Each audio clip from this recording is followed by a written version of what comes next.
Kolik jsme přišli, Davíku si našli naší zlatou Ámosku. Až jak první třída, to nám byla bída, covid si vzal rákosku. Online výuka nás čekala, nikdo z nás ji neměl rád.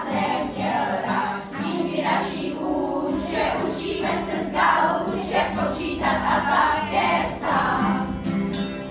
Ta naše Pavlínka je jako maminka, přátelská a vždy usměvavá.